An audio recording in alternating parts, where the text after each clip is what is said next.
Pocket FM पर भारती आई है कहानियां सुनाने।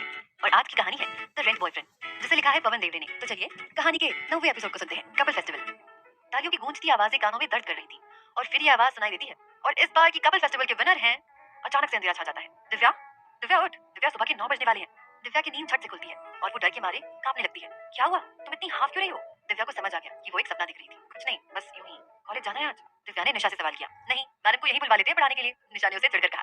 मैडम आज असाइनमेंट जमा करने वाली है, शायद जाना पड़ेगा। दिव्या याद करके कहती है, मेरी हो गई है, अब तेरी तू कर लेना। अच्छा मानसी कहाँ है? वो सो रही है, आज कॉलेज नहीं आएगी कह रही थी। दिव्या तैयार होनी चली थी और निशा को अपनी असाइनमेंट लिखने बैठा दिया। कुछ देर बाद, तूने सब कुछ लिख लिया ना? दिव्या अपनी बैग कंधे पर डालकर कहती है, हाँ सब कुछ लिख लिया है, अब चल। हॉस्टल की सीढ़ियों से उतरते वक्त उन्हें लेडी वार्डन, जिनका नाम चंदाबाई था, उन्होंने रोक लिया। कल रात इतने देर तक कहाँ थे तुम लोग? वार्डन गुस्से में कहती है, वो हम, हाँ हॉस्पिटल में थे। दिव्या बचने के लिए कहती है, क्यों, डॉक्टर बीमार था, उसके इलाज के लिए गए थे तुम वहाँ? नहीं नहीं, वो मानसी को डेंगू के मच्छर ने काटा है, तो हम उसे इंजेक्शन लगवाने गए थे। निशा उससे डरकर कहती है, मुझे बेवकूफ समझ रखा है, ये पार्टी वाले कपड़े पहनकर कोई हॉस्पिटल जाता है भला? अपनी बड़ी सी आवाज में चंदाबाई उनके कान खोल रही थी। दिव्या और निशा सब कुछ अपनी गर्दन नीचे करके अब सुने जा रहे थे, जैसे कि दारू की बोतल मिलना, कई बार हॉस्टल पर रात को वापस नहीं आना, अपनी गाड़ी को कहीं भी पार्क कर देना, और भी बहुत कुछ। तभी दिव्या को कुछ याद आता है और वो वार्डन से कहती है, चंदाबाई मैं तो आपको एक बात बताना ही भूल गई। कौन सी बात? वो चिल्लाकर कहती है, कॉलेज के तीसरे गेट पर वो खड़े रहते हैं ना, रमेश काका, वो आपका उस दिन नंबर मांग रहे थे। चंदाबाई का चेहरा अचानक से सिकुड़ गया। कौन? रमेश? मैं किसी रमेश को नहीं जानती। और वो कह रहे थे कि आप दोनों कॉलेज में रोमांस, प्यार और क्या था निशा? दिव्या निशा की तरफ देखकर कहती है, बस बस तुम दोनों कॉलेज जा रही थी ना, चलो जाओ। दिव्या और निशा वहां से हंसते हंसते कॉलेज के लिए रवाना हो जाते हैं। कॉलेज की परीक्षा हॉल में एग्जाम शुरू होने में बस 2 मिनट बाकी थे, तभी प्रेमनाथ अपने हाथों में आंसर शीट का बंच ले आता है। Good morning sir. सभी परीक्षार्थी एक स्वर में कहते हैं, good morning, good morning, sit down. अपने दुबले पतले शरीर और आधे ग्राम के चेहरे पर पूरी 2 मीटर लंबी और घनी मूंछों को दाव देने के बाद उसकी नजर एक खाली दिख रहे बेंच की तरफ जाती है। वहाँ कोई बैठा नहीं है। उसने बेंच के आगे बैठे हुए कन्हैया से पूछा। हाँ बैठा है। कन्हैया डरकर जवाब देता है। प्रेमनाथ खुद वहां जाकर देखते हैं, तभी उन्हें बेंच पर सर रखकर लगभग पूरी नींद से घिरे हुए विजेंद्र के दर्शन होते हैं। वाह वाह, देखो यहाँ पेपर शुरू होने में बस 1 मिनट बचा है और इन राजकुमार को नींद उठने ही नहीं दे रही। कन्हैया विजेंद्र को उठाता है, लेकिन विजेंद्र उठने का नाम ही नहीं लेता। तभी सर उसके मुंह पर धीरे से एक चमाट मारते हैं। कौन है बे? वो चिल्लाकर उठता है। हम है बे, सर धीरे से कहते हैं। सॉरी सर, माफ कीजिए। आप सॉरी क्यों कह रहे हैं? सॉरी तो हमें कहना चाहिए, आपको इस समय नींद से उठा दिए। नहीं सर, वो हम रात को, हाँ इतना भी मत पढ़ा कीजिए रात को कि सुबह नींद ही ना खुले। जी सर, बिल्कुल मैं रात भर पढ़ाई कर रहा था, इसलिए सुबह नींद आ रही है। सब लोग उसकी बात पर हंस पड़े और पेपर शुरू होने की घंटी बजी। दिव्या अपने सर पर हाथ रखकर बैठी हुई थी। क्यों? क्योंकि पिछले आधे घंटे से वो कन्हैया को कपल फेस्टिवल के बारे में समझा रही थी। देखो कन्हैया, ये एक प्रतियोगिता है जिसमें कॉलेज के लड़का और लड़की जो एक दूसरे से प्यार करते हैं वो हिस्सा लेते हैं। हाँ लेकिन क्यों? अपने लव को दिखाने के लिए, और क्या। निशा भी अपने सर पर हाथ रख देती है। तो इस बार दिव्या जी हमारे साथ कंपटीशन में हिस्सा लेंगी? कन्हैया ये सवाल तीसरी बार कर रहा था। नहीं, मुंशी अंकल के साथ। डफर कहीं का। दिव्या गुस्से में कहती है, आप हमारे साथ इस कंपटीशन को जीतने की उम्मीद कर रही हैं, तो मुझे नहीं लगता कि हम आपकी उम्मीदों को डूबने से बचा पाएंगे। मुझे तुम पर भरोसा है कन्हैया, मैं इस बार जीत सकती हूँ। नहीं, कन्हैया फिर से मना कर देता है। बड़ी देर बहस करने के बाद वो कन्हैया को सोचने का वक्त देती है। Ladies hostel, room number 13। इस लड़के के बिना हमसे ज्यादा नखरे हैं। मानसी अपने टेडी बियर के कानों को मरोड़ कर कहती है, वो गलत नहीं है मानसी, वो ठीक कह रहा है। निशा उसे समझाकर कहती है, क्या ठीक कह रहा है निशा? दिव्या उसे गुस्से में कहती है, देख कपल फेस्टिवल कपल के ट्रू लव को प्रूव करने का जरिया है, और अगर तुम दोनों में वो ट्रू लव नहीं है तो तुम जीत कैसे पाओगे? दिव्या अचानक से गहरी सोच में गिर जाती है और अपनी गलती समझ जाती है। तो इस पर सोल्यूशन क्या है? दिव्या कुछ देर बाद पूछती है। देखा जाए तो इस पर कोई सोल्यूशन नहीं है, बस इतना ही कर सकते हैं कि कन्हैया और तुम्हारी बॉन्डिंग अच्छी कर दें। वो कैसे? उससे ज्यादा बातचीत करो, उसको समझो, अपने बारे में बताओ, और कुछ नहीं। ओके। उसकी बातें रात भर यूं ही चलती रही। दिव्या को इस बार कपल फेस्टिवल हर हाल में जीतना था, उसके लिए वो सब कुछ करने के लिए तैयार थी। अगली सुबह कन्हैया जो पूरी तरह से आलसी हो चुका था, उसकी सुबह ठीक 9 बजे होने लगी। उसके कारण उसके भगवान भी लेट जागने लगे। फोन की घंटी सुनाई देती है। कन्हैया की नींद घंटी की वजह से खुल जाती है। उसका हाथ अपने आप अपने मोबाइल के ऊपर जाता है। हेलो कौन? अपनी नींद को बिना बिगाड़े ही कन्हैया सवाल करता है। मैं दिव्या। अभी तक जागे नहीं? नहीं बस उठ ही गए थे, लेकिन आज तो संडे है, आज कैसे आपको मेरी याद आई? कन्हैया ने अपनी आंखें मसल कर कहा, तो क्या है ना कि आज हम लोग घूमने जाने वाले थे। हाँ ठीक है, तो फिर मैं विजेंद्र को भी तैयार करने के लिए जगा देता हूँ। नो नो नो, बस हम दोनों जाने वाले हैं घूमने। क्यों? बस हम दोनों? हाँ बीच पर जाएंगे, तुम जल्दी से बाइक लेकर आ जाओ, ठीक है बाय। कन्हैया अपनी आंखें बंद ही नहीं कर पा रहा था। उसे इस बात पर यकीन ही नहीं हो रहा था कि बस वो दोनों अकेले घूमने जाने वाले हैं। विजेंद्र, विजेंद्र उठ यार, देख मुझे किसका फोन आया था। किसका? वो भी नींद से जागने की नाकाम कोशिश करके कहता है, दिव्या जी का। इसमें कौन सी बड़ी बात है? उसे इस बात पर कोई आश्चर्य नहीं हुआ, वो तो हर रोज की बात थी। अरे वो हमें बाहर घुमाने ले जाने वाली है। इतना सुनते ही विजेंद्र झट से जाग गया। उसे लगा कि कन्हैया उसकी भी बात कर रहा है। उसे चंद पलों की खुशी मिल गई। ठीक है फिर तैयार होते हैं, बस हमें तुम्हें नहीं। कन्हैया धीरे से कहा। विजेंद्र का चेहरा अचानक से उतर गया। हमें क्यों नहीं? क्योंकि बस हम दोनों ही जाने वाले हैं घूमने। ठीक है, हमें लगा कि मानसी जी भी तुम्हारे साथ जाने वाली है, लेकिन बस हम दोनों ही क्यों घूमने जाएंगे? क्योंकि मुझे ऐसा लगता है कि दिव्या मैडम शायद तुझमें दिलचस्पी लेने लगी है। ऐसा कुछ भी नहीं है, कन्हैया ने स्पष्ट शब्दों में कहा। मुझे तो कुछ गड़बड़ लग रही है भाई, विजेंद्र ने शरारती अंदाज में कहा। अब ज्यादा बकवास मत कर, मुझे तैयार होने दे। इतना कहकर कन्हैया वहां से चला जाता है, लेकिन विजेंद्र की बात को वो गहराई से सोचने लगता है। दिव्या और कन्हैया को घूमते घूमते अब शाम हो चुकी थी। कन्हैया के साथ दिव्या बेहद ही कंफर्टेबल लग रही थी। अपने बचपन से लेकर अभी तक की शायद वो सारी किस्से कन्हैया को सुना चुकी थी।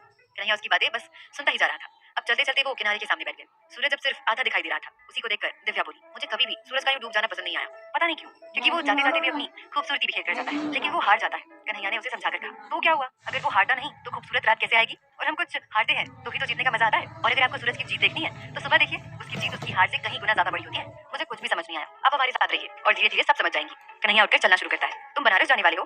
दिव्या भी उठकर उससे पूछती है। हाँ, लेकिन क्यों? अभी तो साल खत्म होने में बहुत दिन बाकी है। हम साल खत्म होने के बाद ही जाएंगे। और हाँ, आपका वो कपिल फेस्टिवल के बाद ही हम बनारस जाएंगे। Thank God. हमें लगा कि वो दोनों गाड़ी तक पहुंचते हैं। बड़ी भूख लग रही है कन्हैया, होटल की तरफ ले लो। आप बस बाहर का खाना पसंद करते हो। कन्हैया बाइक पर बैठकर कहता है। हाँ, तो घर का खाना कौन खिलाएगा? वैसे भी मुझे कुकिंग नहीं आती। ठीक है, तो आज हम आपको अपने हाथ से बना खाना खिलाएंगे। सच? तो चलो। डाइनिंग टेबल पर सारी प्लेट्स खाली हो चुकी थी। दिव्या अपने पेट को संभाल ही रही थी, क्योंकि इतना अच्छा खाना उसने पहले कभी नहीं खाया था। कन्हैया, मैंने इतना अच्छा खाना सच में कभी नहीं खाया। हम तो आपको पहले भी बुलवा चुके हैं मैडम जी। हमारा कन्हैया बेहद अच्छा खाना बनाता है। विजेंद्र अपनी उंगलियों को चाटते वक्त कहता है। कन्हैया कोने में अपनी जली हुई उंगली को मरहम पट्टी करते वक्त उनकी तारीफ सुन रहा था। शुक्रिया, उसने बहुत ही गुस्से में कहा। अब हम क्या करें? अगर तुम काम करते वक्त ध्यान नहीं करते तो? दिव्या उसे चढ़ाकर कहती है। और दिव्या के जाने का समय हो जाता है। कन्हैया और दिव्या गेट पर खड़े हुए होते हैं। तुम रहने दो, हम चले जाएंगे। वैसे भी ड्राइव करते वक्त उंगली बहुत दर्द होगी ना। लेकिन हम छोड़ देंगे। इतनी रात को आप अकेले कैसे जाएंगी? यहाँ तुम नहीं हो, हम नहीं। Okay bye. दिव्या पैदल ही लेडीज हॉस्टल की तरफ चली जाती है। बहुत देर तक चलने के बाद भी दिव्या को ऑटो या टैक्सी नहीं मिल रही थी। धीरे धीरे ठंड भी बढ़ने लगी थी और हॉस्टल अभी काफी दूर था। तभी उसकी बगल से राहुल की बाइक गुजरती है। दिव्या ने उसे देखकर अपना मुंह मोड़ लिया। राहुल कुछ आगे चला गया। तभी उसे मिरर से दिव्या दिखाई दी। वो तुरंत उसके पास पहुंचा। तुम इस वक्त क्या कर रही हो? उसने बड़ी प्यार से पूछा। तुमसे मतलब? दिव्या ने उसकी तरफ देखे बिना ही कहा।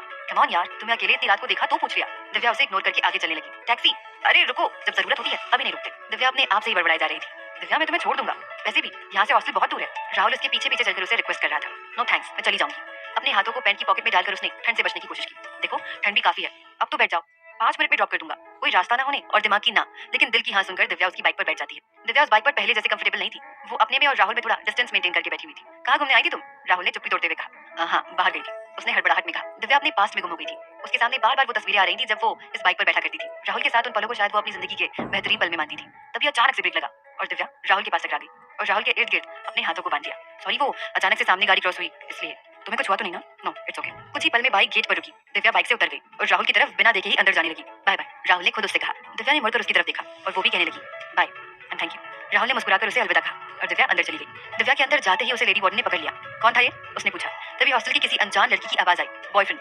वो फ्रेंड था मैडम। इतनी रात को तुम उसके साथ घूम रही थी? नो नो मैडम, मैं तो अपनी फ्रेंड के वहां गई थी। टैक्सी ऑटो कुछ नहीं मिल रहा था तो उसने मुझे ड्रॉप किया। ठीक है, जाओ और दोबारा इतना लेट मत करना। दिव्या अपने रूम में पहुंचती है। तभी निशा और मानसी उस पर टूट पड़ती है। यार, क्या कमाल की लड़की है तू। हमसे कहा था कि कन्हैया के साथ घूमने जा रही है और राहुल के साथ चली गई। ऐसा कुछ नहीं है, मैं कन्हैया के साथ ही थी। तभी दिव्या ने उन्हें सब कुछ बता दिया। हमें लगा कि तो कुछ कहा राहुल ने?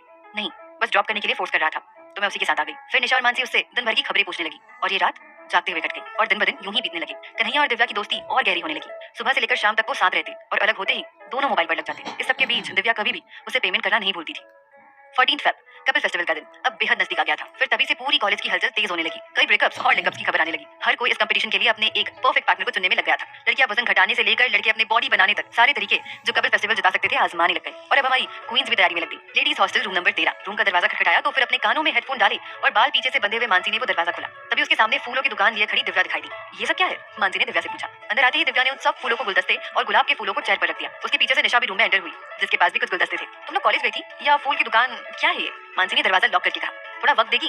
निशा ने सांस लेने के बाद कहा। ये प्रपोजल के फूल है। ना जाने कितने लड़कों ने दिव्या को प्रपोज किया अपने साथ पार्टनर बनाने के लिए। व्हाट? ये सब जानते नहीं कि दिव्या एंगेज है? और तो और कई तो जूनियर्स भी थे। यार, फालतू में अपने घुटने दर्द करवा लिए उन्होंने। वो सब छोड़ो, तूने नेट पर देखा मेरे लिए कुछ अच्छा सा ड्रेस? दिव्या ने मानसी से पूछा। बस वही देख रही थी, लेकिन इस बार कुछ अच्छा दिख ही नहीं रहा। जल्दी से देख, मेरी ड्रेस कंफर्म होने के बाद ही कन्हैया की ड्रेस सेलेक्ट करेंगे। आखिरकार कपल फेस्टिवल का दिन है और इसी दिन का तो हम बेसब्री से इंतजार कर रहे थे।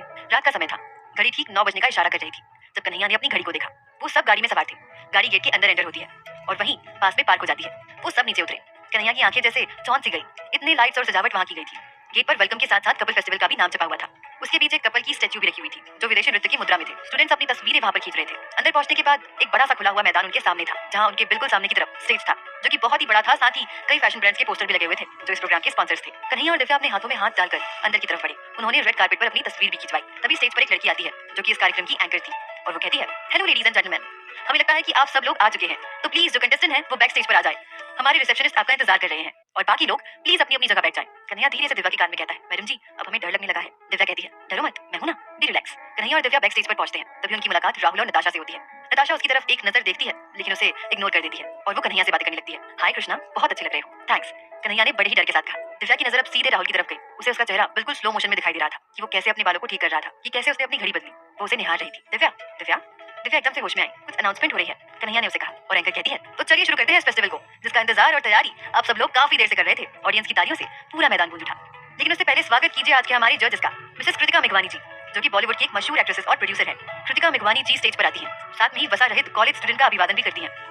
और एंकर कहती है, और हमारे दूसरे जज का स्वागत कीजिए, मिस्टर चेतन मेहरा, जो कि मशहूर फैशन डिजाइनर है और पिछले 2 सालों से हमारे फेस्टिवल को जज कर रहे हैं। चेतन मेहरा जी भी स्टेज पर आए, उन्होंने हाथ दिखाकर सबको प्रणाम किया और फिर दोनों जजेस अपनी जगह बैठ गए।